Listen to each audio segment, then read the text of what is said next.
Welcome, horror fam, to HHN 365, a Halloween Horror Nights podcast. My name is Duff, and as always, I'm here with my co-host, Jonathan. Hello. Hey, what's up? It's just us two this week. Mike and Jess will be back, don't worry. Just a little under the weather. But yeah, go follow us on social media. That's Twitter, Instagram, Threads, Blue Sky, and YouTube at HHN365, and our TikTok at HHN365pod. Go check out our Discord. The server's a lot of fun, getting more active, talking about speculation. It's a lot of fun. Just check the link in the description to get access to that. And you can always check out our merch shop, hhn365.com. And if you want to have a voicemail on the show, just dial 407-906-4134 and talk away. We'll play it and react to it. And on today's show, we will be discussing a lot, to be honest. We have a lot of news. We have some rumors. We're going to talk about MegaCon. We're going to talk about Mardi Gras. We're going to talk about Epic Universe. Mm-hmm. Very exciting. Maybe it's good there's only two of us. This is going to be too much. Oh, yeah. Have all four of us. It's going to be like that would be a 3-hour-long episode. Yeah, I know, right? We might still touch that. I hope not. I want to go to sleep. Anyways, so let's get into it. So we're not here for 3 hours. Jonathan, why don't you kick us off with the news? Yes. We're going to start off with Universal Studios Florida news and talk about the new experience that on the last episode you guys heard. We were saying, hey, the Universal Monsters Makeover experience, thing that was set up in the Five and Dime was set up, and now it is officially open. And we found out what it was, and basically it's face painting, but it is high level face painting. What we have seen from pictures does show that the face painted does look really, really good. But basically you could either get a full face design for $125 plus tax, or a half face design for $65 plus tax, which I know that we've talked about before and like in our messages and whatnot is it's a little pricey. How do you feel about this monster makeover? I mean, yeah, it's pricey, but we didn't think it'd be cheaper either. So, I mean, I'd say for where it is and what it is, it's kind of around the price point I expected. Is it for me? No, I'm not paying $125 for that. It's not for me. But I have seen a lot of people in this already, whether that be on YouTube, some in person. It looks good. It's high quality, and people seem to be enjoying it. I know I watched the Pew 2's vlog on it, and they were literally talking about how, like, didn't know if it was going to be something they loved, but, like, it was just a fun experience walking around the park with that makeup and just how, like, detailed and cool it looked. It was kind of like a special feeling. So I think there's absolutely a market for this, and apparently it's been at least pretty busy so far. So hopefully that keeps up. No, I love that. I love that at the exit of the horror makeup show, you have an experience that is all about horror makeup, it fits quite well. Yeah, I mean, it's a selling point. You go horror makeup, and they're like, would you like some horror makeup? Yes, please. I would love some. Not me, but a lot of people will. Absolutely. So here's hoping it does well. Moving on to the next piece of news. BioReconstruct, who of course gets all the cool aerial photos of the theme parks, has an aerial overview of Universal Studios that reveals there appears to be a large cleared out area of space that's near B108, the backside of the new parade building. Now, could this be for that rumored warehouse that we've discussed for the past couple months? Could it be for something else HHN related, or something not HHN related at all? What do you think, Jonathan? I mean, it could be, all of the above. It could be just any of those things. We're not going to know for a while, I'd assume, what this space actually is. It's really just a guessing game at this point. If I was to make a prediction, I'd say probably something HHN because of all of the sort of rumors we've gotten in the past regarding a warehouse or house space or something of the sort, given that it is in the area where house space usually is, right next to the new parade building. I'd assume it has something to do with that, but other than that, I'm not sure if it's a warehouse, if it's something else, what they're going to do in that space. But I would predict it's something for HHN. But obviously, we really have no idea Mm. whether it is or not right now. And just for more orientation for anyone listening who's a little confused on where this is, just imagine you're going, we'll use last year as an example. You're going to Oddfellow right now. You take that corner right around ET. Well, if you go right at the corner, those trailers on your left, the area directly behind that is what we're talking about right now. So it does seem like it's in an area that could absolutely be utilized for HHN without changing up too much about flow. The only thing I will say about whether warehouse something else, there had been speculation previously, based off permits too, not just like unfounded speculation, that the new warehouse will be more like behind the current sprung tents. So that is a similar area, but definitely not the same exact area we're talking about right now. So, You're 100% correct on that, actually. I forgot about that yeah. permit. So it very well could be, maybe not a warehouse, but something else in that specific area. It's kind of funny because on our Discord server, one of our members, I think it was Alex M. Bush, uh, played a little game saying like, "Hey, how big is this space actually?"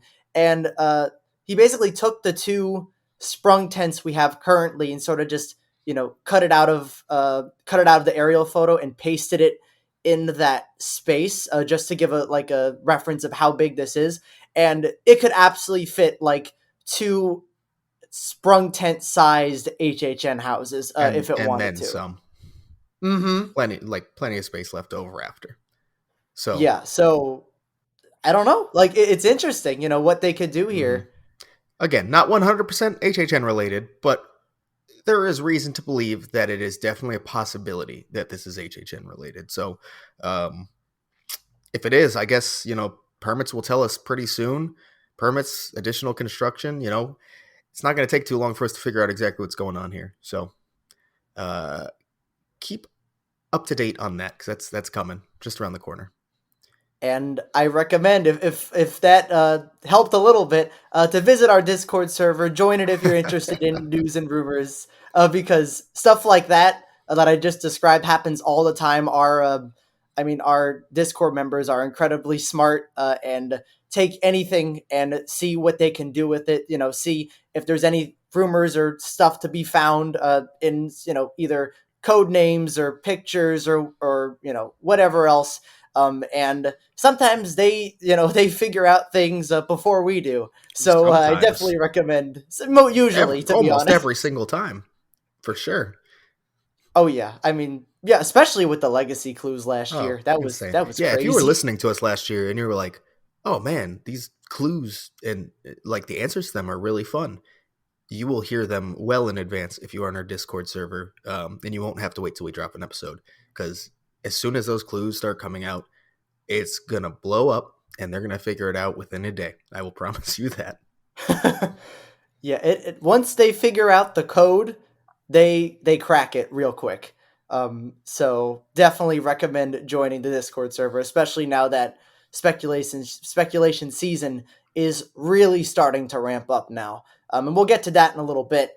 But we have another piece of news that at first is going to seem like just Universal Studios news that has nothing to do with anything we've talked about before, but just sort of stick with me for a little bit because it will eventually relate to something we've talked about previously on the podcast. But basically, on the latest episode of the Park Stop podcast, Alicia Stella, who is it says insider, right? Like I would say, insider is Yeah, the right insider or is the correct word.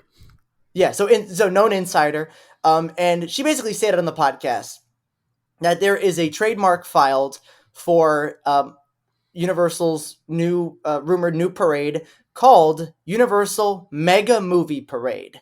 And according to travel agents, this mega movie parade and this rumored parade that they found a trademark for that was called Universal Mega Movie Parade and the Lagoon Show that is obviously currently being worked on as of now. We're seeing a lot of construction for it and stuff like that will be starting this summer, and that the parade itself is rumored to feature properties such as that are big mega movies, if I would say so myself. Back to the Future, E.T., Jaws, and Ghostbusters. And if you're still following along, we've talked about Ghostbusters previously on the podcast regarding when it was found out that Universal bought a car. It was a 1969 Cadillac, if I remember correctly, that they were going to use to make into the Ecto One. And Alicia Stella believes that the Ecto One that they bought, or the car that they bought, will be used for this parade. Because I know there was some speculation saying could it be used for HHN or a tribute store or a promotion for the movie, just like in front of a movie theater or something. But this is where she believes the Ecto One will go. Okay, I get to breathe a little bit. Do you want to talk about anything that I just said? No, I'm good. Keep going. No, Oh I'm God. kidding. I'm kidding. Um, yeah. So I mean, I'm gonna tie it right back to HHN. As cool as a lot of that shit sounds, um, the big concern, obviously, I said concern for me. I know some people were excited about the possibility that Ecto One was like, oh yeah, that's for HHN, baby. Um, no, it doesn't seem like it is. Does that mean that the Ghostbusters rumor is absolutely dead? No, of course not. That just means that specific Ghostbusters rumor is dead, pretty much. Um, but as someone who doesn't necessarily need to see Ghostbusters again at the event, I'll take any of them getting squashed. So that's a win on my end. Also, I think getting Ghostbusters in the parade is fucking badass. Like, you expect Back to the Future, you expect Jurassic Park / World, you expect E.T., you expect Jaws. You don't necessarily know if Ghostbusters is going to end up in that. It has the history in the park, but it's not a Universal property, so it's not a guarantee that it's going to happen. So I'm excited to see it in the parade, and excited that we squashed one rumor of it coming to HHN. So it's a win-win for me. Absolutely. It's like having a mini marathon of mayhem, like a Yeah, couple times a day, it's great. in the daylight. I'm super excited for this parade, by the way. I think Universal hasn't had the best parades, but they've shown they can make some badass floats. And using these properties and kicking it up a notch, I'm sure, whew, a lot of potential. A lot of potential. Yeah, I mean, even them, you potentially using like an Ecto One car on a float or something else of the in the parade itself is so cool. Like that's Hmm. so cool to have in a parade. Definitely. All right, so let's move on. Speaking of parades, let's go to a parade warehouse, specifically the old parade building, which is B79. Um, our Discord moderator, Alex, found a permit. We've this second one we've seen, I believe, right? The second permit we've seen Mm-hmm. for B79 that kind of makes you wonder if we're going to get it at the event this year, because they're clearly doing some work. This specific one is demolishing 30 linear feet of compressed air piping and replacing it with 700. In the past, the permit that was filed for amusement ride vehicle repairs. So it sounds like this space is being prepped to do something else. Not necessarily forever moving forward, but probably for at least this year. They're opening a new theme park, additional a space to do any kind of maintenance, storage, anything like that could be necessary. So that's something to keep in mind as a possibility.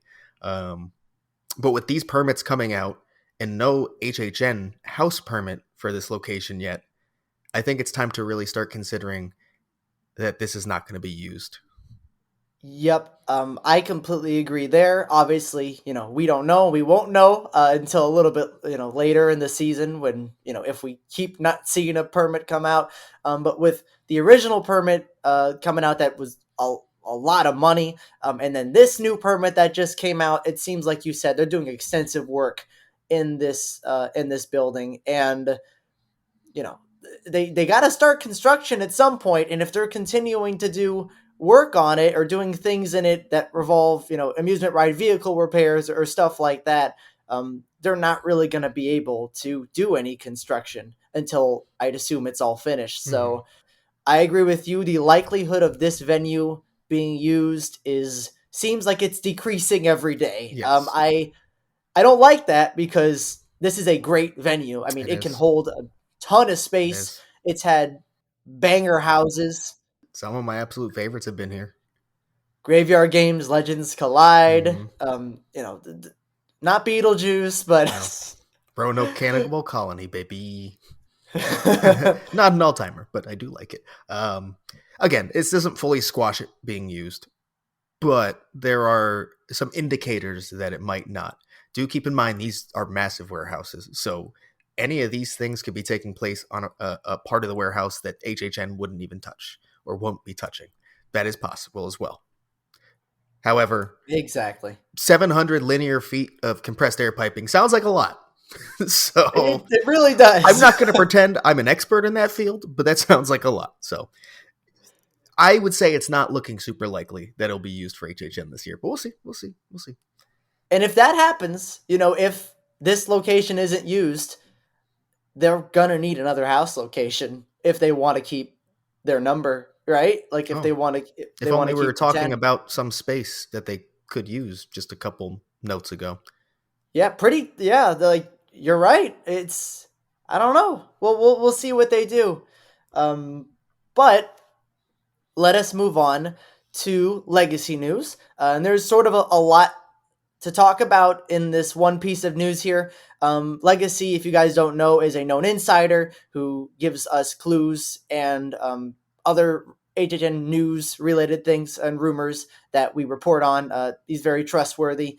And he has said something interesting pretty recently on Blue Sky, which is a platform that he's been using quite a lot now.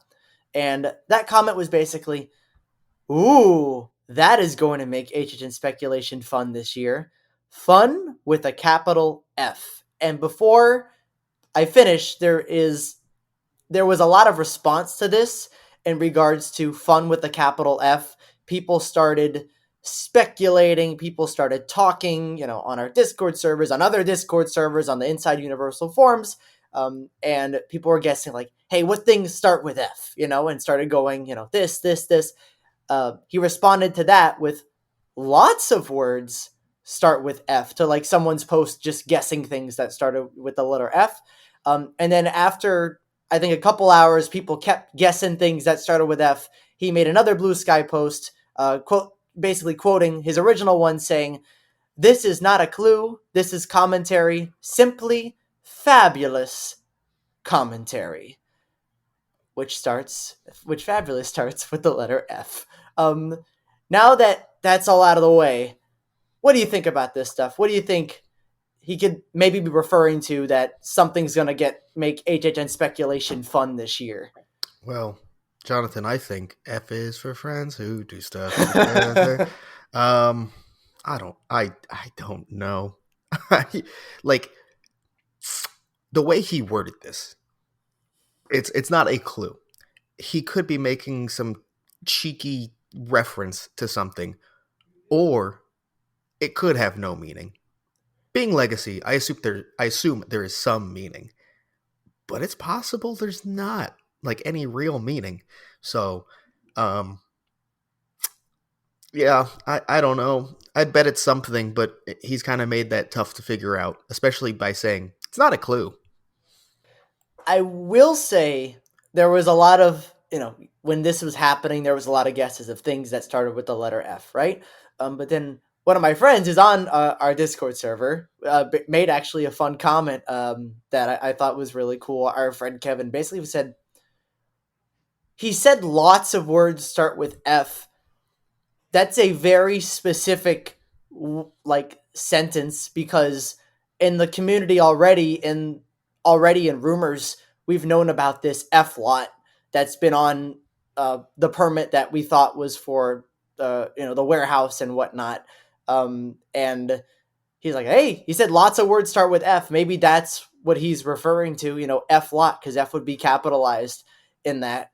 So I thought that was a fun guess. Once again, uh, it's just a guess. This could just not mean anything, like we've said before. But I think it sounds more likely than just something that starts with the letter F that's like a house, Hmm. because, it doesn't seem like it's that. Yeah, I I think that maybe not correct, but is the best guess so far. So, Absolutely. I agree with that. and you could just finish up the legacy one. This is a small tidbit. Go ahead.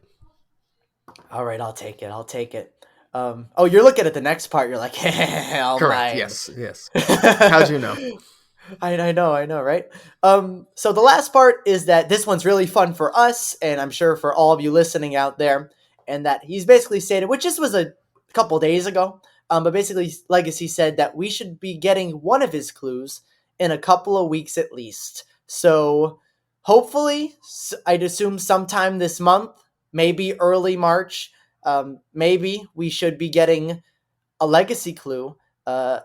Or multiple, depending on how many he wants to drop or how he wants to do it, which is really exciting because I find once we start getting those clues, speculation season has already begun. We're already talking about speculation, but once we start getting that first clue, that's when it ramps into high gear. When all the community, collectively works together to help solve something. And try to figure out what a house may be this year. I find that some of the best parts of the season. So I'm excited for that to kick in the high gear soon. Yeah, it's always exciting. Whether they end up being right or wrong, it's always fun to see the community kind of come together to solve these. Um, and sometimes the wrong answers are more fun than the right ones. So, It's true. It's very regardless of how true. it goes, it's a fun experience. Absolutely. Now, Duff, Yeah. Uh do huh. you want to take this crazy news over here? Of course I do. Of course I do. So everyone already knows this, but Epic Universe finally had its big first reveal. This was with a 7+ minute video that dropped, extremely well produced, by the way. Like an amazing video just to present um, pretty much the lands of the park more than anything. It included a bunch of creative from Universal, including Mark Woodbury, basically is the one kind of leading it, who is the CEO of Universal Destinations and Experiences. You even get Steven Spielberg there at the end. It goes over all the lands, gives you so much concept art, videos along with it to show how some of these lands will live. So let's just go Mm-hmm. through the lands. So you're going to start out with Celestial Park. And I love this concept, Jonathan. Love it. Oh my God, it's. I mean, just looking at it, it looks beautiful. It has great from concept art. It has great architecture, water features. Just plants everywhere, and it feels like looking at it. It feels like this is almost like a Universal Studios version of Epcot, and not that it's Epcot at all, but that it's like a super relaxing, chill area to just enjoy yourself and to instead of a lot of theme parks get crazy, right? You go into an immersive land or an immersive area with tons of thrill rides and stuff like that, and it could get overwhelming. This seems like an area that you can chill, eat some good food, just look at the water features, sit on a bench, enjoy what's going on around you. And I love that this park is going to have that because I think that's really important in especially for locals who maybe don't want to ride tons of stuff every day and just want to chill for a little bit. Well, I mean, going off what you're saying, the thing they said that was most exciting to me is that they're putting the park back in theme park, and Mm-hmm. Celestial Park is that. Like, I just want to hang out there. That's it, and that's what I'll Yeah. do. Can't wait. So moving on, the next is the Wizarding World of Harry Potter: Ministry of Magic. Moving on, Super Nintendo World, of course. We know that was coming. Wahoo! Come on. So think Hollywood, but more. Yes. I mean, think Japan. Basically, Yeah, yeah. There like you go. Yeah, we're gonna get it all. We're getting the whole shebang. Um, I mean, I don't know what else to say about it because they already exist. They're not yeah, it new. does exist. This I mean, this version of this exact land is rumored to just be a sort of copy from Yeah. Japan, which is great because Japan's is like you said the full shebang. It has the Yoshi ride. It's getting the Donkey Kong ride that was announced. It's has everything that you want from a Nintendo World. The one we saw in Hollywood, I really loved. I mean, I love Nintendo. I love Mario, and I thought I stepped right into the world. I love the rides, the atmosphere. It was great, but it was tiny, and I understand why it was tiny, but it was tiny. It does not seem like this land is going to be tiny, which it was my only real complaint about it in Hollywood. So I'm satisfied if it ends up, if it ends up being super big and immersive like that, which I'm sure it will be. Hmm. Yeah, I mean, I again, nothing else to add.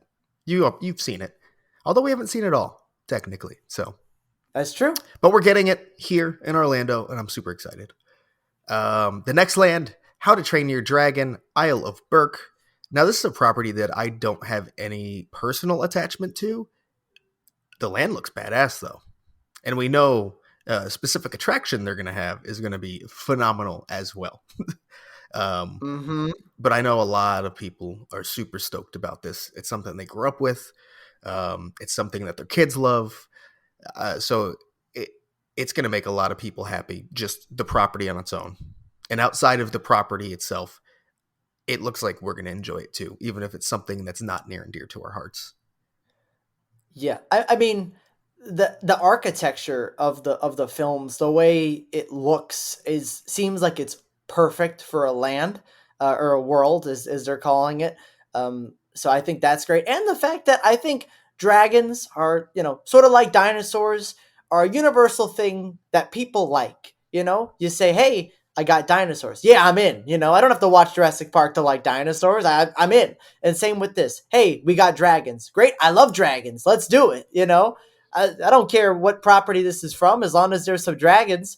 I like Mm-hmm. the property, so I'm excited for it that way. But I think even those who don't, I would hope that the dragon part of it is a big enough draw to say, yeah, let's do this. I like some dragons. Hey, you're talking about me.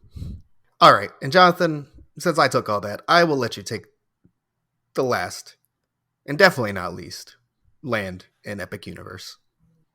Yes, absolutely.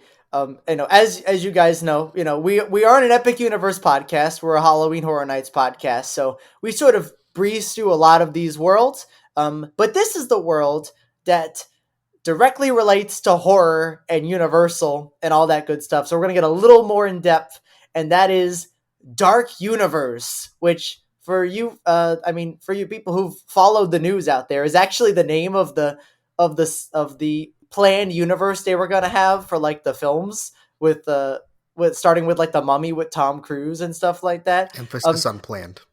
yes, yeah. This is not this Dark Universe is not related to that at all, but it's funny, and I Yeah, like that a lot of it's news. funny how many news outlets are like, "Oh, the Dark Universe," the thing that didn't actually happen is going to be in a theme park. It's like, well, I mean, the name is that's Yeah, that's about it, and it that's is literally the it, only it is part. still about the Universal monsters. So that is also a connection, but that's Hmm. where it ends. Yeah, we're not going to see Russell Crowe running around, unfortunately. Ah, no Tom Cruise in the Mummy.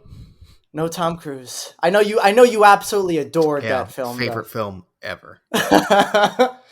um, but let's get into the little description they gave on the. Pretty sure it was just the press releases. But basically, from the experiments of Dr. Victoria Frankenstein to a shadowy landscape where monsters roam, Dark Universe is a world of myth and mystery. So we just got an original character right there in that description. Yeah. How badass. I do wonder. I have read. I didn't know this beforehand, so I'm not taking credit. But I've read that Victoria Frankenstein has existed in different types of media surrounding Oh, Frankenstein, and it's is Dr. Frankenstein's daughter. I want to say, um, but no one's really sure of the portrayal that Victoria will be specifically in this one. We've seen glimpses now at this point.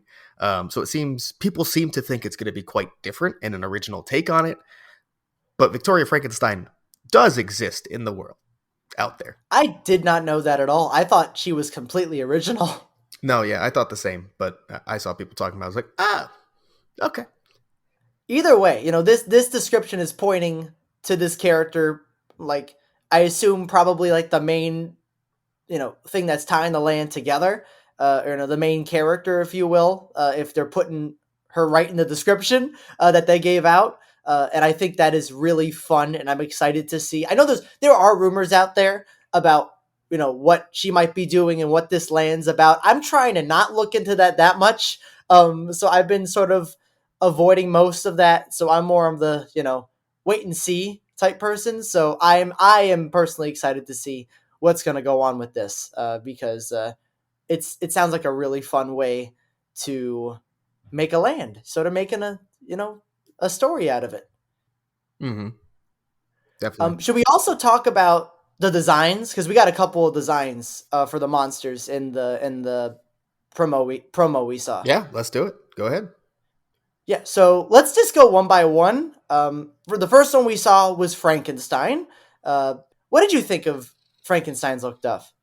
I think Frankenstein's kind of the one who's kept closest to what we've seen.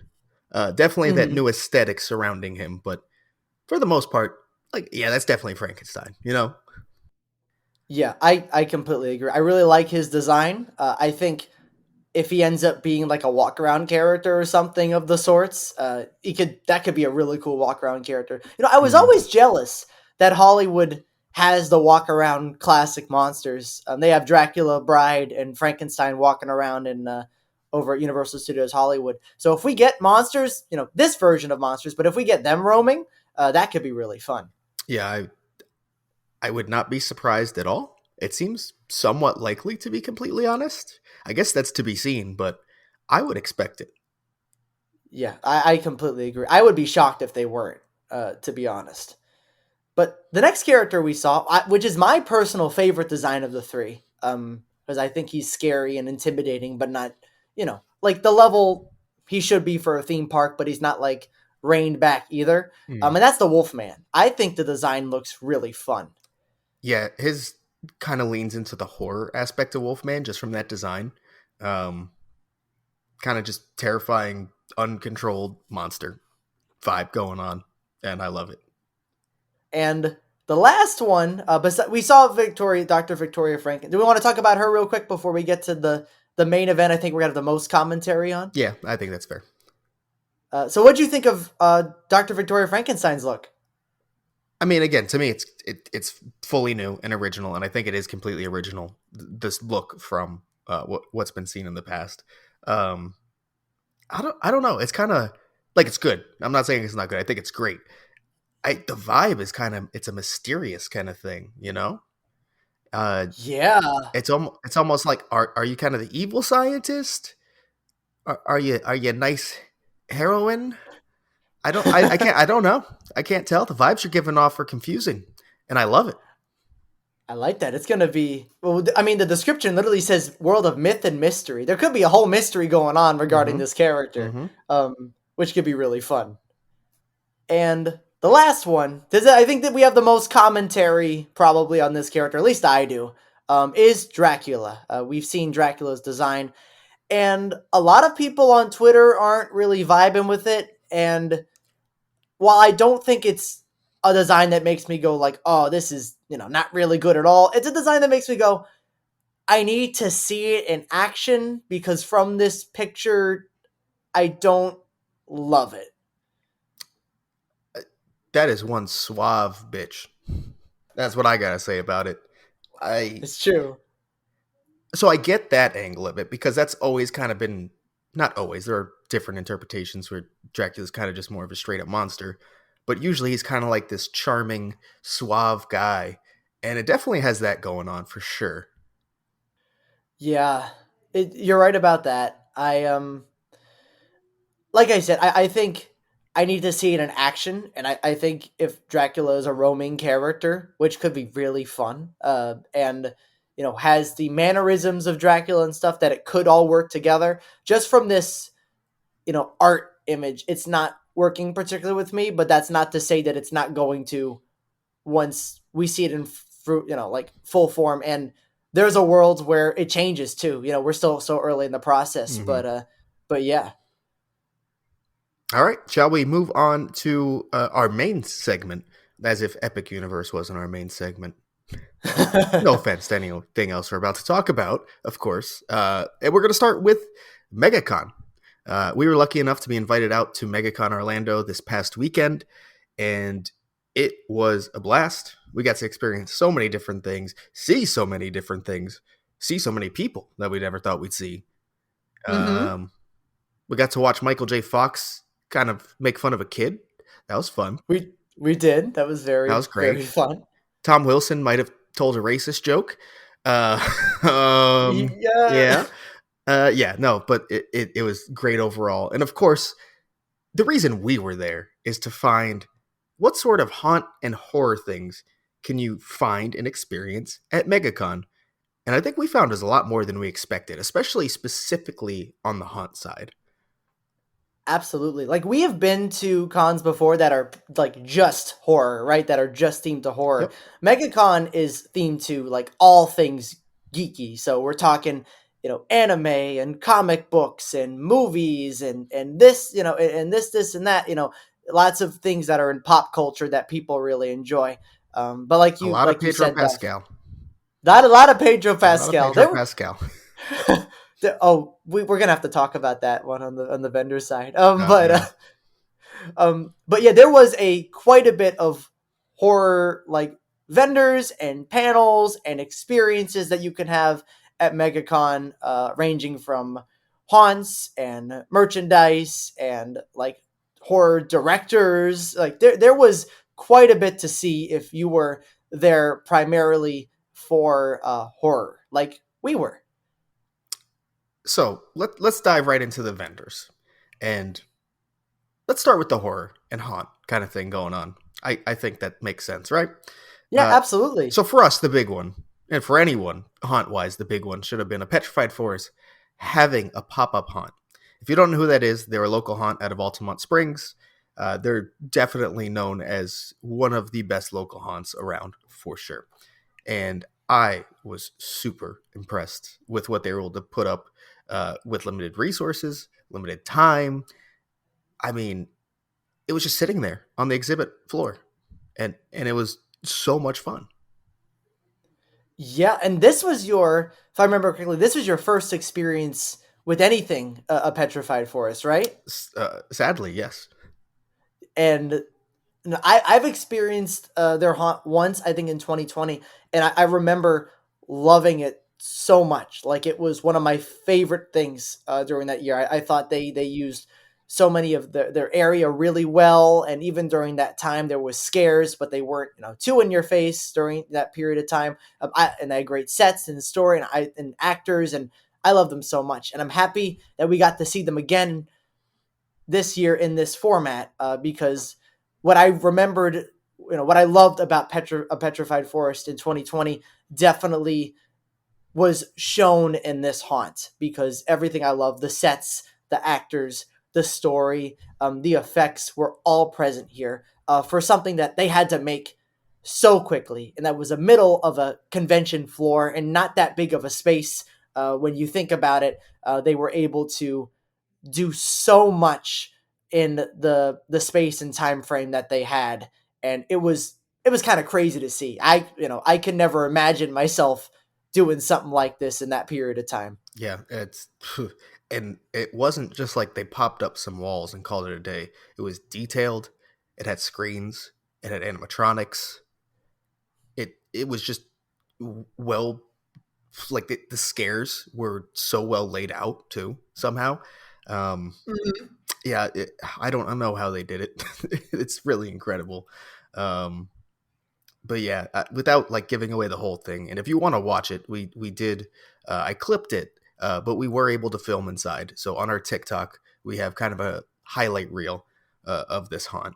Um, it kind of parodied quite a few properties like Jumanji, Clue, Stranger Things, even, and that was kind of the vibe the whole time.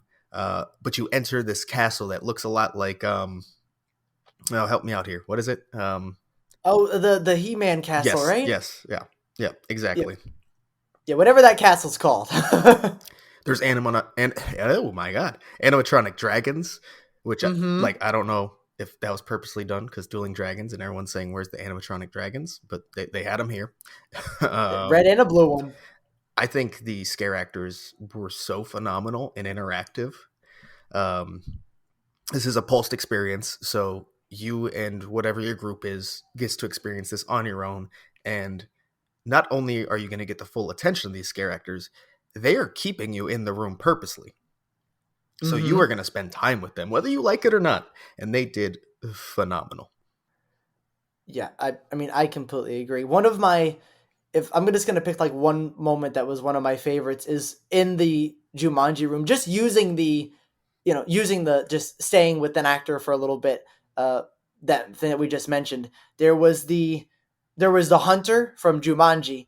But just a parody of the hunter from Jumanji, basically being like, "Hey, are you who I'm looking for? No, whatever. I'm gonna shoot you anyways." And he gives you like a countdown, and basically you have like 5 seconds to like run out of the room, which it's not real, it's just like effects or whatever, but you're like, like it gives you a reason to run out of there. I thought that was that was really fun. Mm-hmm. It was. Um, and I think so well acted. It's Mm-hmm. so good. Kind of riffing on who you were, and playing with the environment around him. So, yeah, I think that the Clue room also stood out to me. Um, I don't know, all the rooms kind of stood out to me to be to be completely honest with you. They were all distinct, they all had Mm-hmm. great effects and sets, and you got immediately what movie they were parodying, or show or whatever. It was, it was really well thought out, had great transitions. The fact that I'm still amazed that this was in a convention on the Mm-hmm. on the show floor. It's mind boggling. Oh, and before we move on, one other thing. You only got to do it once. I was lucky enough to do it twice. And something you didn't experience is that they can touch you. The What? scare actors themselves didn't touch you, but something you completely missed when we ran through, because I don't think they're doing it. They would have things like coming out of the wall. Some of these would be like a hand, basically on a stick, and it like caressed my face. Oh my god! There was like a like just leg being jammed out at you, so there's like a foot in your face. Um, yeah, so that was another effect that they did that I thought was great. And if you're someone who's like, does not want to be touched in a haunt, or is not used to being touched in a haunt, maybe want to try it. That's such a great way to do it, because you're not actually getting touched by the scare actor. It's not a real person touching you or grabbing you. It's these props basically. So it's kind of a way to ease you in, and I think it adds just a new element of fun. I love that. I wish I got to see that. Mm, That sounds really fun. And for anyone listening, going like, "Oh, did they just do this out of nowhere?" There was, even when I had my run, before we started, there is someone who said like, "Hey, by the way, things may touch you mm-hmm. and whatever." So it wasn't like a No, it surprise in wasn't. that We sense. were So it wasn't like, warned. Yeah. yeah, you were warned. It wasn't like we're gonna surprise we touch you type thing. Mm-hmm. If in case that's something that would worry you, that was not the case, which is very good. So I think for us, probably the highlight of the con. Yeah, for sure. Just really because we are haunt fans first and foremost. So that is especially what we're looking for. There are and there's another thing too we'll talk about that was very very fun. But for other people who maybe haunts aren't your thing, MegaCon also just had like tons and tons of things for Star Wars fans and Marvel fans and anime fans, Anything. and it had something Anything. for everyone, just and haunt fans like us. Yep. So other haunt vendors that were there, uh, I don't know if I'd call it a vendor. I guess they technically are. But Hollow Scream Orlando was there, with basically a set out, that had a siren and an additional scare actor on it. I think they rotated. There might have been multiple sirens at some points. Um, so they've done that at other cons in the past. I think that's always a fun way to promote your event. They offer like discounted tickets, if you visit them there. So I think that's a really cool way to promote your haunt for sure. Yeah, it also drills in the fact that these are the Hollow Scream icons of their event, and seeing them in a time where we're not close to haunt season at all is always a fun thing. Mm-hmm. And then also Tales of Terror was there. They had a little room out in like where the halls are. Um, and basically they just had a bunch of their scare actors out, quite a few of them, where it was kind of, they labeled it like a freak show, so that had like photo ops and some props, but then they also had separate vendors in there selling things as well. um, so that was a really cool little experience, and gives you kind of a different experience from a haunt than what you had from the others. Yeah, I didn't get to see it unfortunately, but from pictures, it looked really good. I really liked the space that they had, and once again, their costume design, Tales of Terror, Mm, and makeup design, they're always top notch. the You makeup's always so look good, so good. you look you look at the scare actors, and you're like, ew, but in a good way, in a haunt way. Like this is disgusting on purpose, and it's great. They're very good at that. Exactly. And then kind of moving more to horror, and I'm going to go to this because it was right next door. There was an like indie horror festival, like horror film festival. So they did feature length films, they did shorts throughout the entire event, and it was great. A lot of them were locally done. They were all low budget. All the ones I saw, I was impressed with the creativity that they put out. Um, some really high quality acting from some of these really low budget films. Um, so that was a really fun experience, especially when you just want to take a load off, go sit down. It's like, when does the next movie start? All right, pop a squat for an hour and a half or whatever. Yeah, like you said, when we were looking at all the days and we are going through the schedule, it always seemed like there was some indie haunt movie playing or indie horror movie playing at Mm-hmm. almost any time, which was awesome for people like us who enjoy some horror films. So Mm-hmm. that was really cool. Then, as far as vendors go, there were just a bunch of horror ones selling, whether it be masks, like horror masks, uh, unique horror art, like just shirts, whatever. Like there was a ton of that going on, of course. But then a bunch of artists that you may have heard of within our community: Sterling, Skipper Haas, um, Brianna Garcia. Uh, Hmm. like there was a decent amount out there that would have had plenty of not just horror or haunt related stuff, HHN related items. Obviously, of course, Sterling, has some of the best HHN prints there are. Everyone knows that. So being able to go there and see all that in person is always a joy. Absolutely. We even got a little sticker from Brianna of like the Bride of Frankenstein Hmm. from The Bride of Frankenstein Lives that just looks absolutely gorgeous. So Hmm. thank you again for that because Yep. it is quite a piece of art. It is beautiful. Yeah, it's so good. Like all I the know, right? HHN stuff was great from Brianna. Absolutely. There was like a whole sketchbook that we saw that was just had a bunch of HH Hollywood scare actors, most of them in scare zones, and just them animated in different ways. And God, it looked beautiful. That was amazing to look at. Hmm. Definitely. And anything else on the vendor side you wanted to discuss? If we're just like I guess generally talking about the floor, like talking about that area, I don't know if this section was selling anything. I don't remember if it was, but it is something we feature in our TikTok video, sort of giving an overview of MegaCon, and that there was a full like Ghostbusters type area that had the Ecto one Mm, and a demo dog and like there was a couple Ecto ones and a couple things you can take pictures with that related to horror was really cool.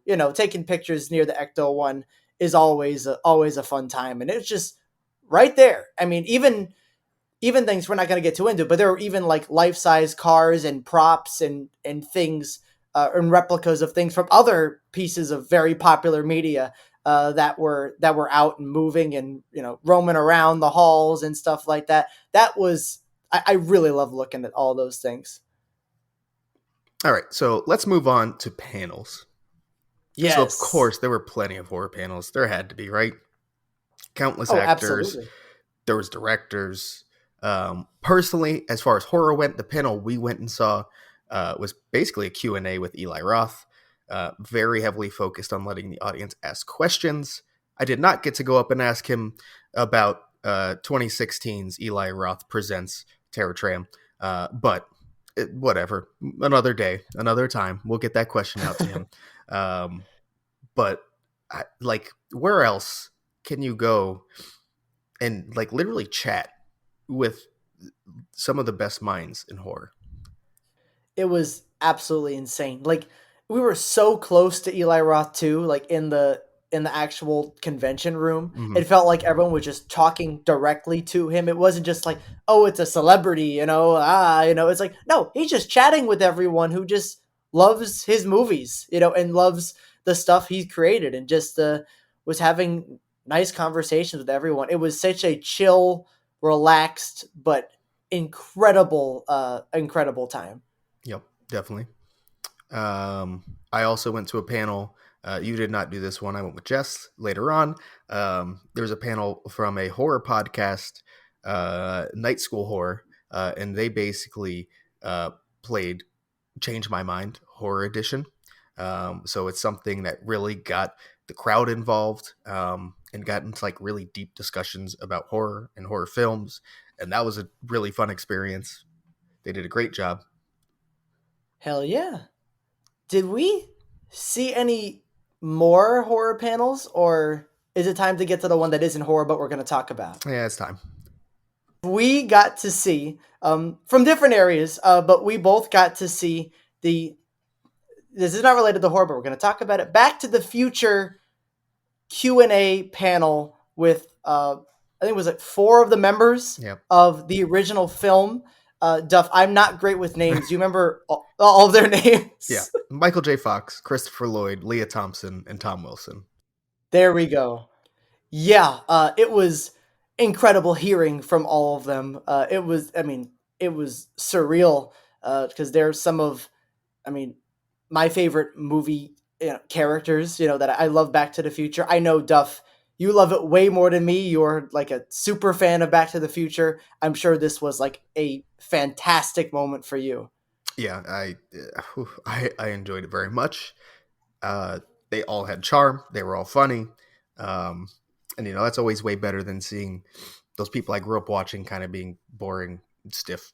So yeah, it was a really great experience. Yeah. Do you have any moments like that you remember fondly? I know of Michael J. Fox making fun of the or yelling at the child. Yep. Yeah, Leah Thompson also kind of like put her leg on the table, kind of uh, like scandalously, if you will. And he's like, "You're my mom," and that was You pretty should have funny. seen because I was close up when that like I was close to the stage, so I got to see them a little closer than you did. And Christopher Lloyd's face, like when that happened, his eyes like widened. Oh, it was like a cartoon, like Gazooks.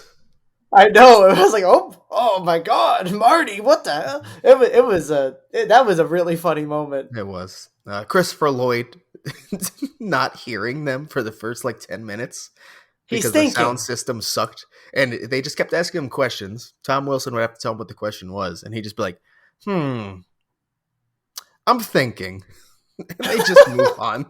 And he did it like We'll three circle times back in to a it. We'll row, circle back. and he was basically just doing it until they fixed the sound system. It seemed, and he could understand what was happening without it being relayed. Yeah.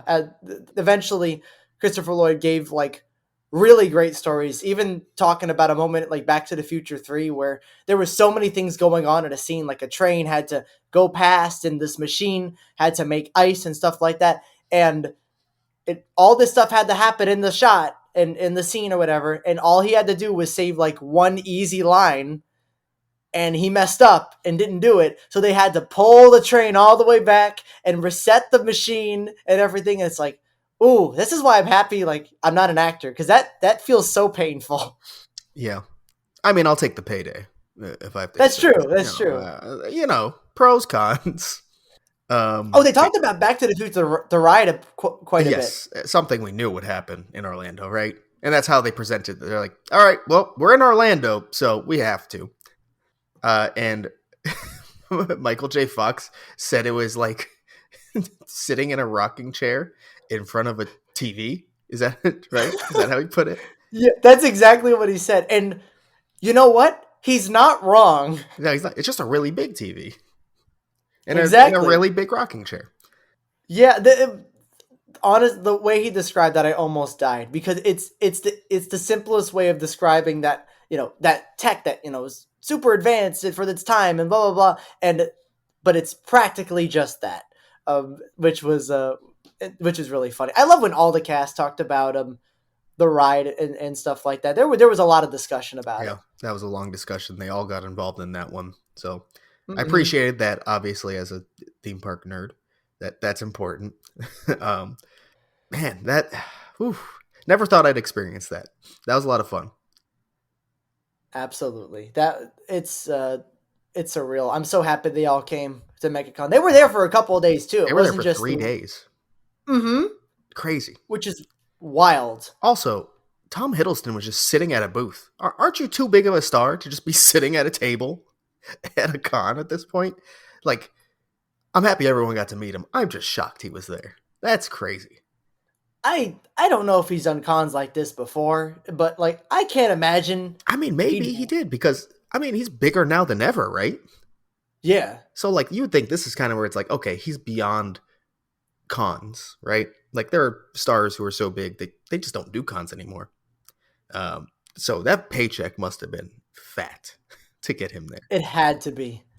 Yeah. Coolest one for me was we. I did not meet anyone. That I don't do the autographs. Not for me personally. I think it's cool to see them sitting at a table. There's something fun about it. They're just chilling at a table. Um, Keith David. Seeing Keith David was pretty fucking cool. That was fantastic. For me, it was seeing like the characters from the Arrow universe because when I was young, I loved that very bad universe that was on TV. I ate it up. So seeing characters from that show and TV shows was really cool to see from a distance. So they Mm, were fun. yep, definitely. Any other last things about MegaCon?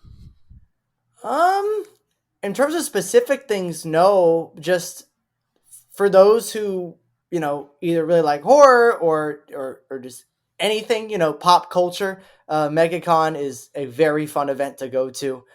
It's there's a lot of walking. There is a lot of Crowds. going through crowds because it gets busy. Like it obviously it's going to get busy, but there are some really fun things in it, like panels and vendors that if you like that, if you like anything geeky, I definitely recommend it. It's a really fun Yeah. time. And I think more to the point, specifically from our angle, if you don't know if that's your thing and you're really not into any of those things outside of horror or haunts, you're still going to have plenty to see. Yep, Like, don't think of it as just like anime, video games, comic books, that kind of stuff. It is everything. And horror plays a huge role at this event. So if that's kind of your hang up on going to the event, just go check it out. There will be plenty for you. absolutely. I completely agree. All right, what do you say we get on to our last little segment of the day? I don't know if it's I little, but it's our last segment of the day. It is our last segment. That being Universal Studios Mardi Gras. Feet don't fail me now. Feet don't fail me now. Exactly. And there are a lot of aspects of this event. And do we just want to start with something that HHN has as well? That being the tribute store. Ah, there's our connection. Let's go. There we go. See, I use my brain to make that connection. You're so smart, Jonathan. You're so I smart. am I have all the brain juices. Jonathan, you want to take us through it? Uh, yeah. Basically, it's themed to like you're going on a riverboat type of like that's the facade or whatever, and it's a really cool facade. As we talked about before, it has some Easter eggs on it, some posters from Darkest Steel, some other references and stuff. So you walk in, and this is the area where everyone's sort of walking onto the ship. You see a lot of luggage and stuff of that nature.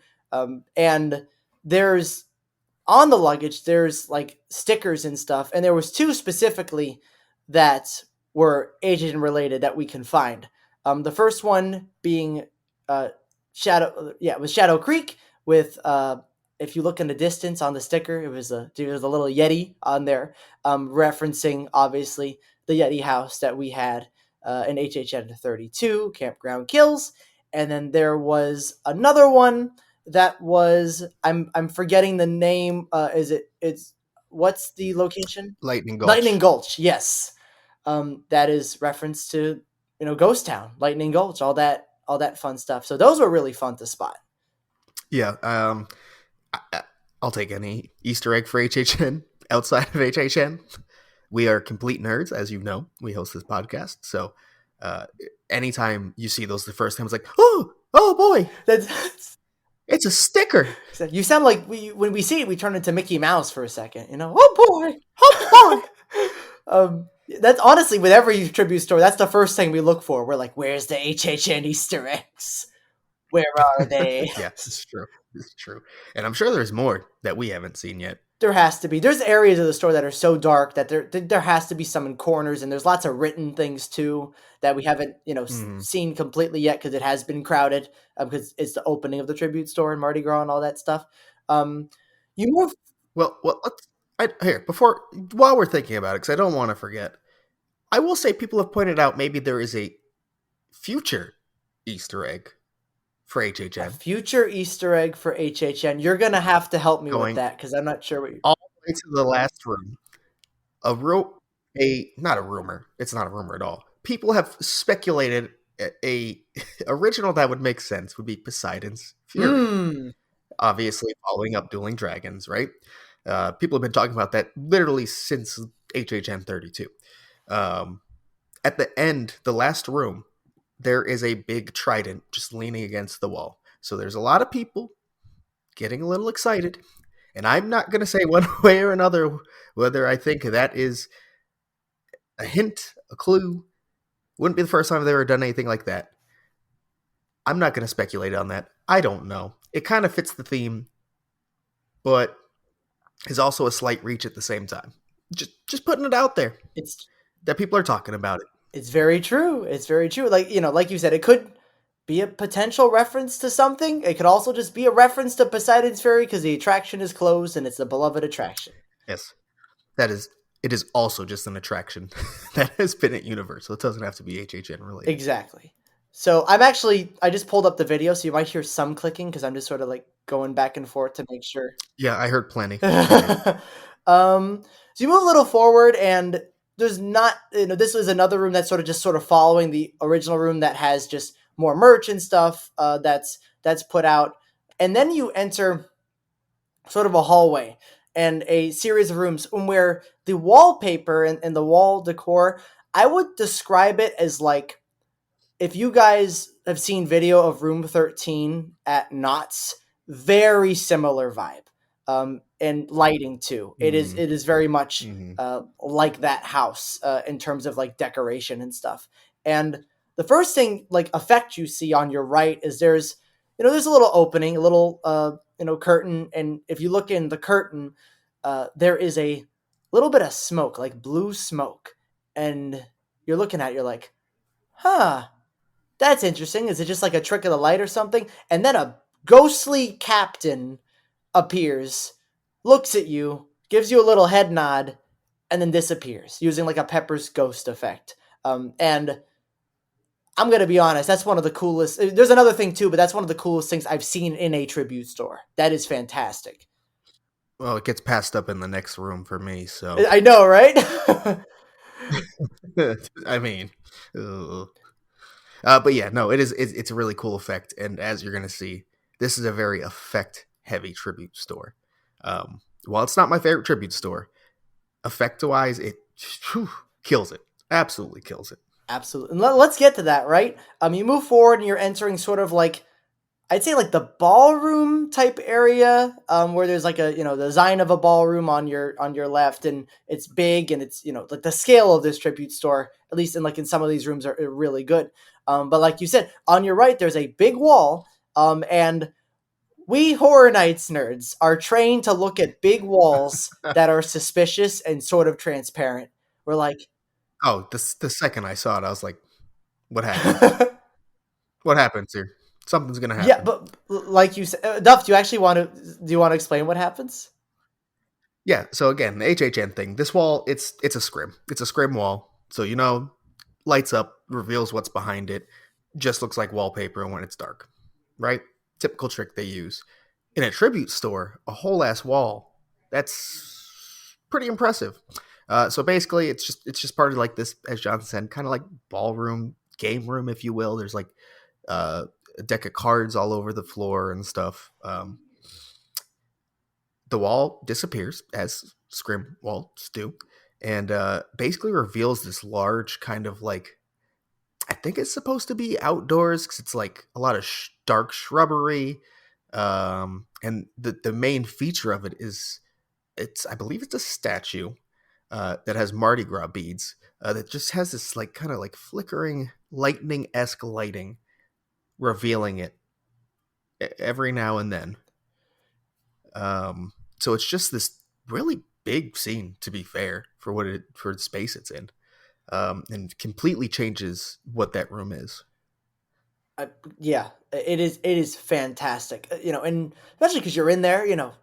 If you want to buy merch, you're looking at the merch. You're like, oh, what's this? And you're spending a couple minutes. When that happens, it's just like, oh, this room is either it's haunted, or it's kinetic. It's moving. It's not just a room where you buy merchandise in, even though it is. It's the stuff's going on, effects are going on, and I think Hmm. that's great. This tribute store already just had two effects right there that I want to see implemented in Horror Night stores and tribute stores in general, but tributes, but especially HHN tribute stores in the future because this is just cool. This is, I mean, come on, how can you not like this? Hmm. And the effects don't stop, because when you go into the next room, well, you're walking into a ship. I believe it's like a crashed ship. I can't fully tell. I believe so. Don't quote me. It must be though. Um, and if you just look straight up immediately when you walk in, there's another screen, and it looks like the ship is either kind of rocking up and down, or there's like a light reflecting. So it's kind of changing the angle of the lighting, and it looks like it's just kind of bouncing up and down. And that's a really cool, subtle effect. Then you look on the ground. It's raining. There's raindrops falling on the ground. You're walking like above water, basically like a swamp, and gators swim by under your feet. It is unbelievable. Horror Nights saw that we were all going crazy. I mean, we were going insane over the raindrops in the last HHN tribute store in the Boris Schuster room. Uh, that there were raindrops on the floor. We all were like, "This is the coolest thing ever!" Projections, like on the floor. And Universal said, "We're gonna top that right now," and they absolutely did because not only is it like is there raindrops and gators under you moving, the projections cover almost the entire floor. Like it's Yeah. not just a little tiny area Hmm. like in the last tribute store. It's almost the entire thing, and they even like put stuff on the floor to look like boards. That are sort of chipped off and broken, so it immerses you even more that you're walking in water uh, of this, near this broken, crashed ship. It completely immerses you. It is incredible, and this is something I want to see in future tribute stores. This is something I want to see in houses. Like this is great. This is fantastic. Hmm. Yeah, it's not just there to make a single effect. It is there to change the complexion of the room, and it did. It absolutely does. It works We never. It's rare you perfectly. think like the floor can be immersive. You always like the floor is the floor. Who cares? It's everything around it, but one thing I love about Universal and theme parks in general is they realize everything's important, and the floor when it's themed could make a massive difference. Just like this did, just Hmm. like this room did. Yep. It's the full cover, right? Mm-hmm. You start when things are above. When things are above, that was the next step. Now we're moving to things on the floor. You got the full 360 surrounding of just full immersiveness. And we're only going further in that direction, and I love it so much. Completely agree. But this, moving forward, just in this room in general, you got like the crash ship, you got the floor, you got the projection seeing the ship's moving, and this is where you're gonna get your sort of snack stand that all the tribute stores get that have lots of desserts and goodies in there. I haven't looked too much into this yet. It's the same desserts they always Oh well, have. there we go.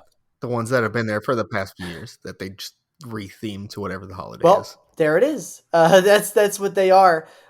Yeah. And it also has two like another fun detail has two posters like wanted posters for like these gators, and one of them is like cartoonishly drawn, like having a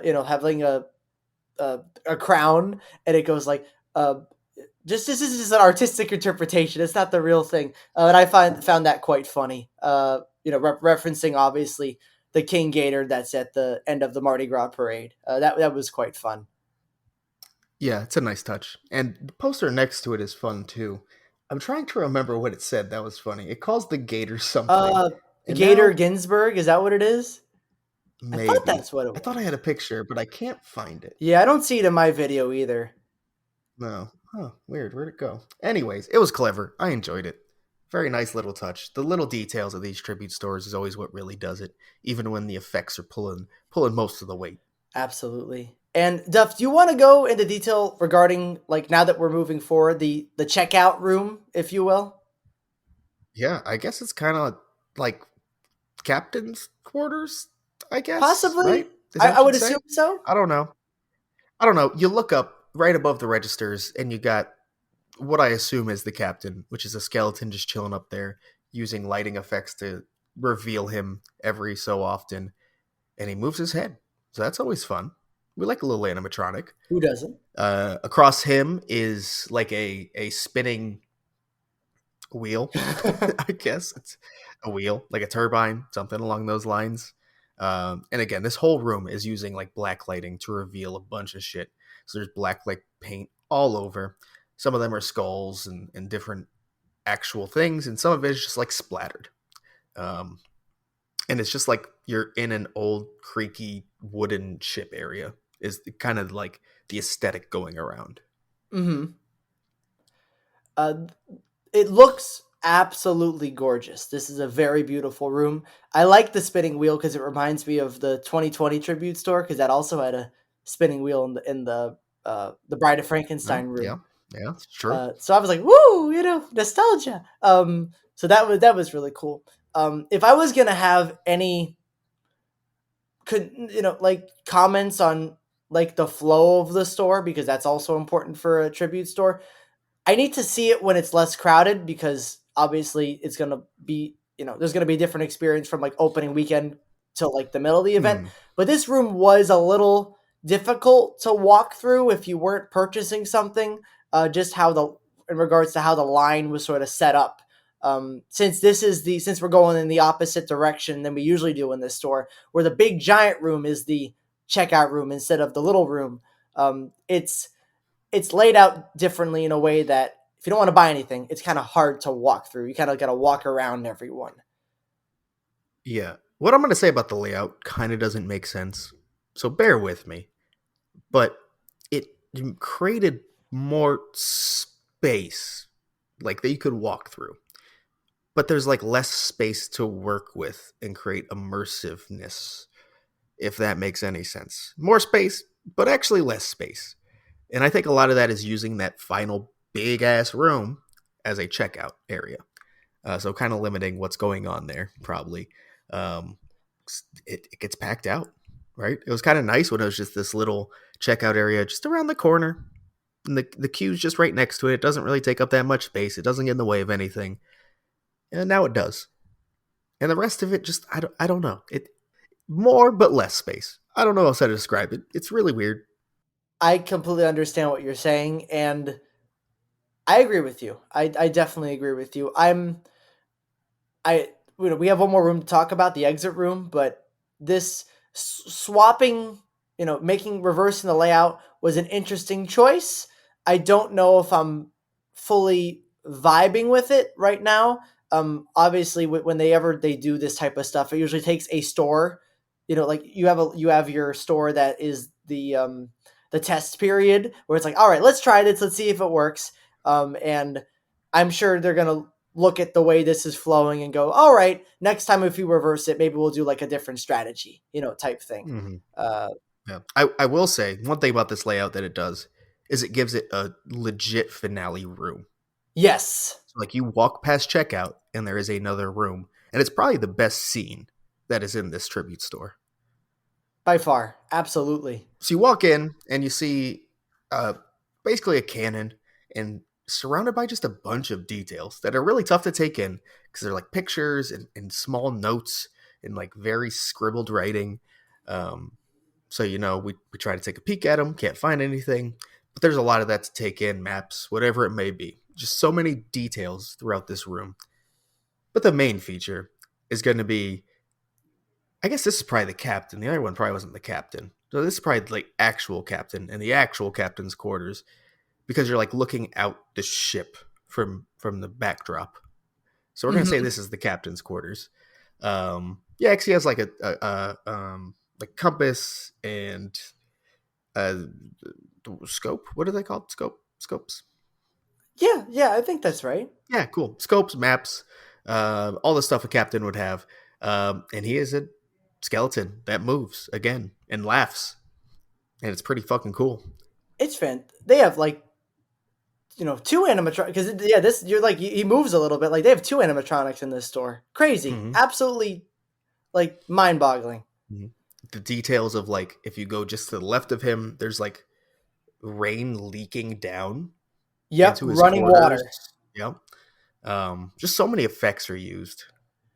If I remember correctly, this room's cold too. Like they pumped cold air in this room. Mm. I don't know if it's on purpose or it's just how the AC is, but it really feels like ooh, it's a stormy night. It's Mm-hmm. cold. It adds to the atmosphere. And Flashes of lightning, of course, mhm. with the rough seas behind. Rain. It's just a beautiful, beautiful scene. And if, for another HHN Easter egg, if you look a little farther, you can see a cup that has the Tribute Store Comics logo on it, which was the theme for the last HHN Tribute Store. So that Mm-hmm. was another fun nod that we found, though I'm sure there are a lot more. Yeah, and this is the room where the Triton is kind of just leaning in a corner on the wall. Yep. So, yeah, overall, we walked through the store. How are you feeling, Duff, about this I store? I think it is definitely better than last year's Mardi Gras tribute store. Mm hmm. I think it is better than the Christmas one. I Mm don't hmm. know if it's better than Jurassic Park. In fact, I probably don't think it is. So it's not the best one in Hollywood yet, but it's good. I just think it's still a space limitation, and I love all the effects they put into it. Um, I can only imagine what they're going to do with HHN this year if they put all these effects into this one, though. That's all I'll say. Yeah, that makes complete sense. I think I actually prefer this to the Jurassic Park one, not in terms of layout, because actually maybe because Jurassic Park got a little crowded too because of the second room that was photo ops and it was hard to walk through. Yeah, no, I think I prefer this one in general, because of because of the horror ties, it is very more horror. Well, actually, Jurassic Park's horror too. Man, I'm debating with myself. I like the effects here. I like the effects. I like the atmosphere, the animatronics, the movements, the projections, all that. All of that stuff is enough to trump the some of the layout problems that I have with it. Hmm. Um, and yeah, I think it's my favorite. But yeah, I am excited to see how they use this space moving forward because it seems like they're playing around with it a bit with every tribute store that they do in here. And I like that. I like that it's not just going to be the same thing over and over again. They're going to play with it. They're going to experiment, and I find that fun. Well, let's transition to the other thing about Mardi Gras they experiment with. And it's Yep. not food, it's not drinks. I guess it's related to drinks. It's the Cursed Coconut Club. The Cursed Coconut Club this year is back, and it is lower budget than ever. I I think Yeah. is a great. great way to explain it. I don't think it's bad by any means. I think they do some cool things. It's just not super fleshed out. That's all. Yeah, it's themed to like a cemetery, right? Mhm. Cemetery in the And they bayou. use scent. Or, They use scent too, which is like different for the Red Coconut Club area. the only time I remember them doing it, besides this one, was the unofficial Christmas Red Mm, Coconut Club, where they sort of just gave some yep, decorations in it. yep. And that's almost how this one feels, just with a few like kind of amped up sets compared to that. Like it's a lot of decoration, not many details, but then it's like here's the things that make it like here's the gates that make it look like a graveyard. Here's the guy that people I think are incorrectly calling pine straw spruce. Yep. And that's about it. There's really not too much else to it. Lots of plants. Lots of plants. Lots There of fake are plants. a lot of mirrors on the walls, some pictures, some So, empty frames. empty frames. Yep. Yeah. So this is actually an interesting discussion point because we saw with the Christmas Red Coconut Club there wasn't one uh last year. They didn't have it. There was some Christmas decorations, but it was not a It like was red and just the green Red coconut club. Coconut Club decorated for Christmas. Exactly. And we were like, "Oh, maybe that's just because Christmas Coconut Club doesn't work." Like when they theme it, maybe it's I never imagined Christmas like a heavy drinking type, event. Like everyone go to bars and party, like so yeah, I was expecting that. It made sense why it wasn't there. This feels like just the budget for these types of clubs in general, besides HHN, because I know that's a different beast, has just been slashed. Maybe they're not making as much money as they want them to. Maybe they don't feel like they need to invest that much in theming for these types of things or put that much money into it.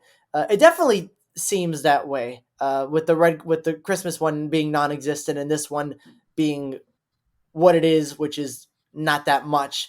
It seems like maybe the coconut clubs from now on, besides HHN, though I guess we don't know yet, but besides HHN, are going to be either this level or nothing at all. Mm-hmm. That's just my guess. Obviously, things can change. Who knows? But I don't think they want to invest too much in this space moving forward for non HHN related things. Yeah, and I don't want to pretend I know what they did with the budget here and how much it was, but it definitely kind of feels that way, right? As for the drinks, I had a few. They're fine from what I had. I don't think they're atrocious. Um, but they have like a Sazerac. They have a an espresso martini. I believe their version of an old fashioned. A very dessert like drink that's like mint chocolate chip or something like that. So no, thank you. They were fine. The beer options aren't phenomenal. They're fine. They have the oh baby, the king cake brown ale from Crooked Can, so I enjoy that. But yeah, it's not super inspired.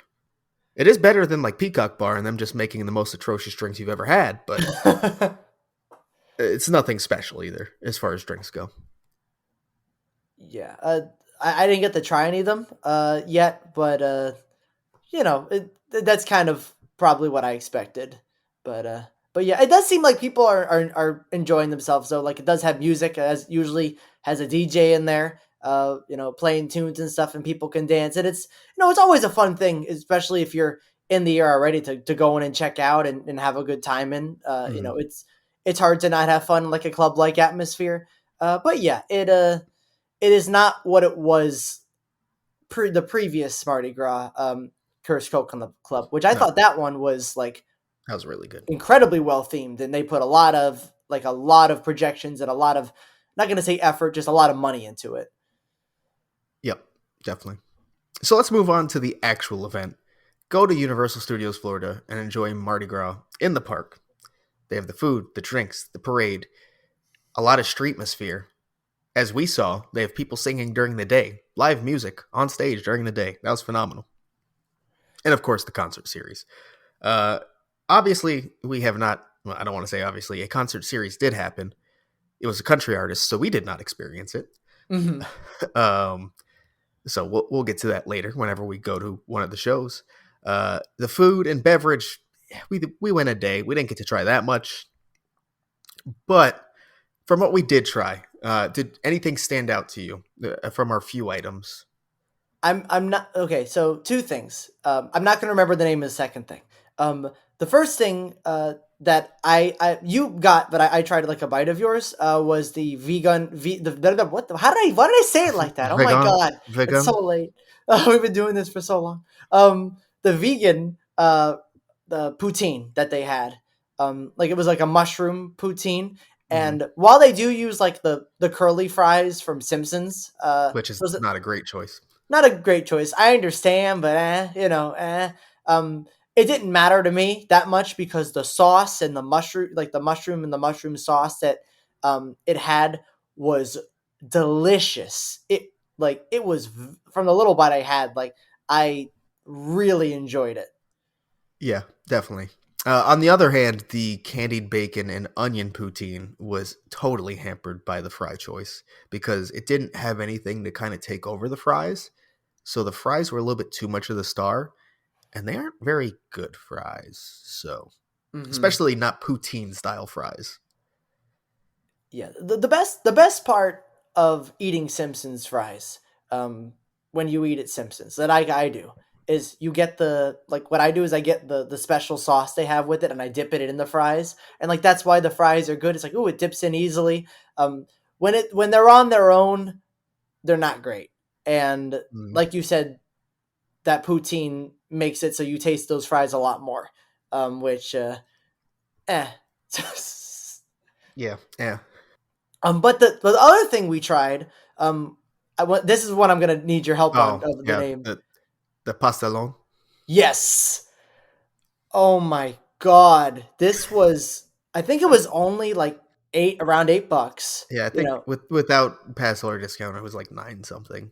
yeah, like $9. But you got it. Almost felt like a piece of lasagna from like an Italian restaurant. So they Like a give you like pound of it, like yeah, heavy as shit.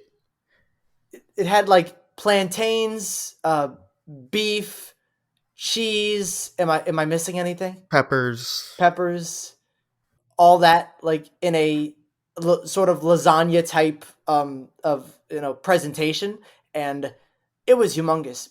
Duff and I we had half of each, and like I ate the half, and I'm like, oh my god, I'm full. Yeah, it was massive. And then for those of you who know what a pastelone is, like it's what you're imagining. Just a very big portion of it. Very delicious. Yeah, I the sweetness worked with the beef. The sweet and savory worked really well together. It had a great flavor. It was I've never had it before, so I don't know if it's like the exact correct way to make it, but I really liked it, and you know I'm definitely getting that again eventually. Yeah, that's gonna be like an entree for me moving forward. Hmm.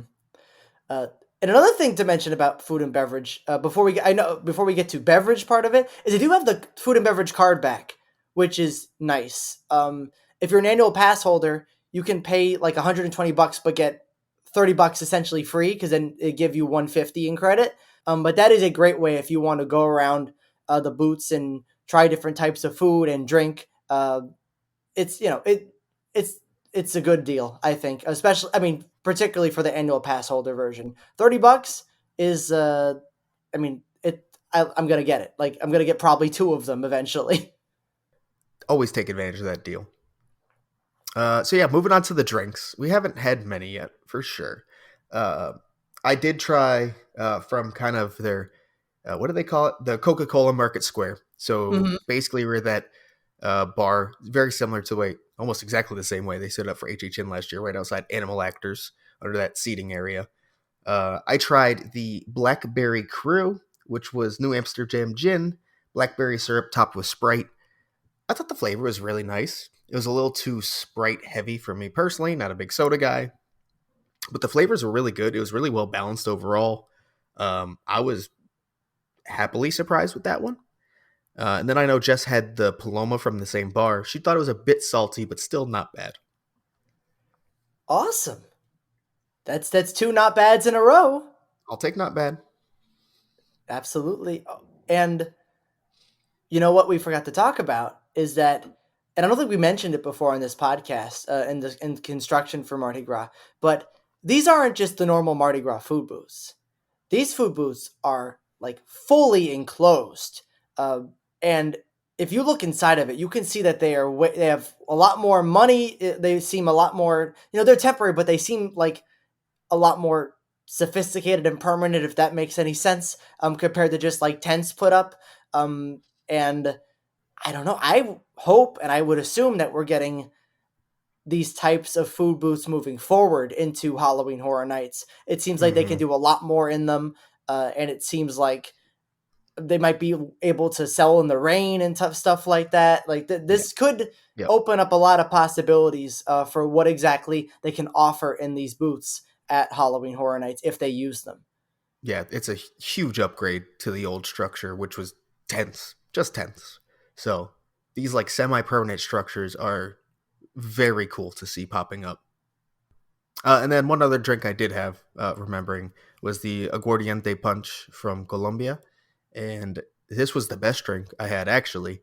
It was light, refreshing, super well balanced. It was not warm that day, but on a warm day, that would have been the perfect drink to walk around the park with. This is not a bad ratio so far. I'll take it. I'll take it.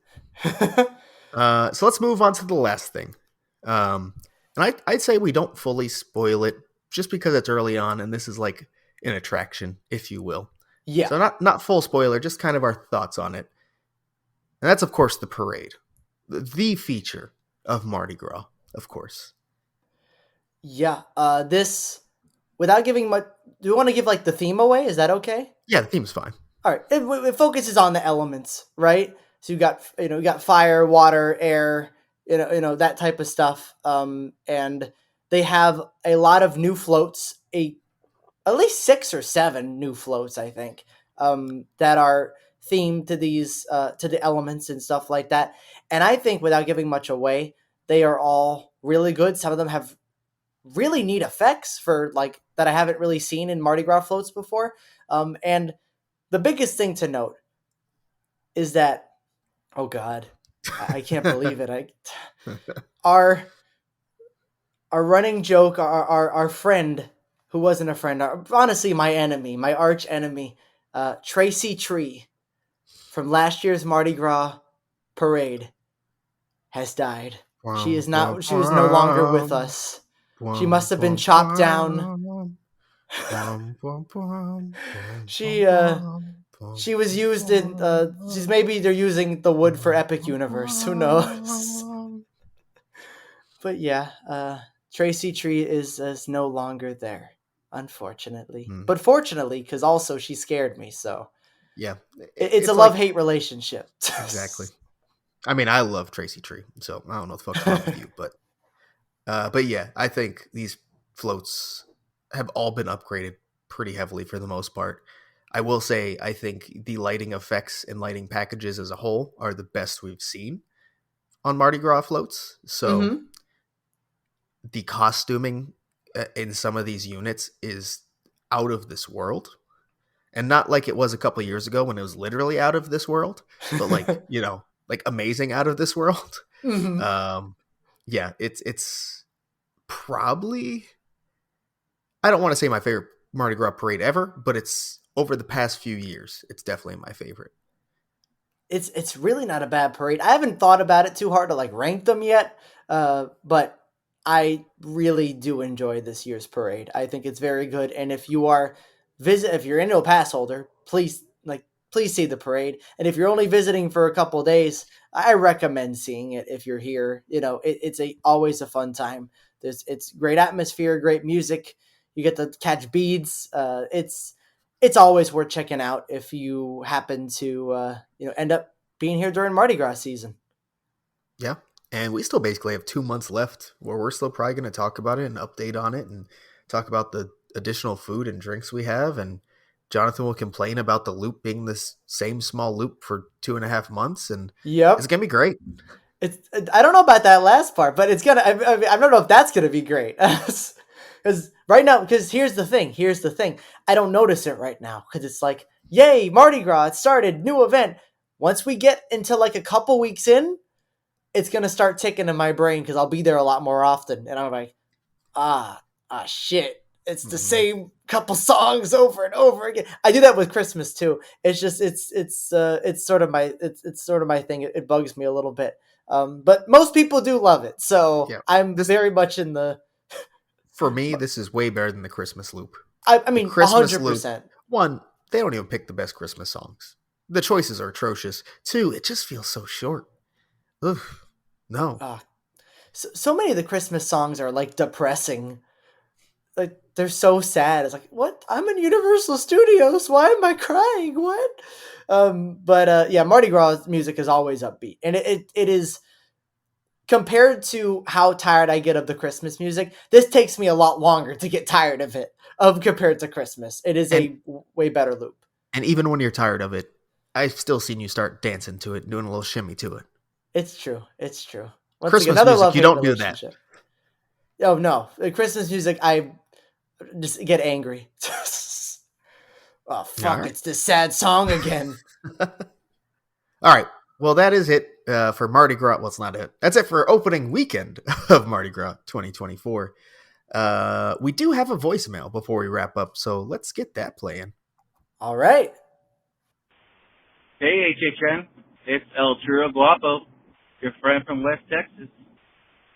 I wanted to call and ask you guys something that I was thinking about and get you guys' input on it. So Universal's got all these programs going on. They got HHN in Vegas. They got Epic, and now they have Epic experiencing possible delays, cutbacks in funding. And they also have the construction they need to finish in the Kid Zone. And I'm wondering if this is collaborating with why they had to put so much funding away from HHN in years past, and what could also be contributing to the increasing prices and everything HHN related. They know we want to go. They know we want this. So I feel they extort that to raise prices out of us. And I was also going to mention that House of the Best Monsters House has got to be Bride of Frankenstein. I forgot who it was, but they mentioned it. It was like a direct sequel to the Bride of Frankenstein film. It was the best one, but I wanted to get you guys' input on that because, I don't know, I had a blast this last year, but it felt underfunded in some way. And I just wanted to get you guys' opinion. Thank you, guys. El Churro Guapo, thank you for calling it again. Always a pleasure when you do. Uh, I want to start with one thing because we forgot to say. You mentioned for you, The Bride of Frankenstein Lives is the winner for Monsters. Mm-hmm. Well, we put up a poll after last week's Monster Match. After we had The Bride of Frankenstein Lives and Universal Monsters from HHN 29 tie, and HHN 29 Universal Monsters slaughtered. It did. It got 69%. It, it oh my god. It yes, it got the funny number. With Bride of Frankenstein getting 31%. So it did. Unfortunately, I agree with you, El Choro Guapo. I like the Bride of Frankenstein Lives the best. Two, it is my favorite. But unfortunately, at least the 179 voters at this poll, or a good 69% of them, thought that Universal Monsters was the best. And to be honest, I'm not mad with that because Universal Monsters was still very good. And as far as HHN pricing goes, there is a lot going on, and they may be spreading themselves a bit thin on resources, but I think HHN is creating its own demand as far as pricing goes. I think we're seeing pricing structures change in other areas of Universal Parks from everything else going on, but I think HHN, regardless of any of that happening, would be going up at the same rate. With inflation and with the demand for the event, I just think that's where the price is at, with or without Epic and any other project they're working on. All right. Well, I guess that wraps it up for this week. We did How really long was good this? actually. It's under 2 hours. Really? That's a lot to see. If we had all four of us, it would have been 3 hours. That would have been a lot. So Oh, hopefully next week we'll have more HHN stuff to talk about. We definitely won't have this much non-HHN stuff to talk about. That's for sure. But I look forward to getting into whatever it is. We might know, but we're not going to say because we're not sure because stuff falls through. exactly. But if it is what I hope it is, we're going to have a lot of fun.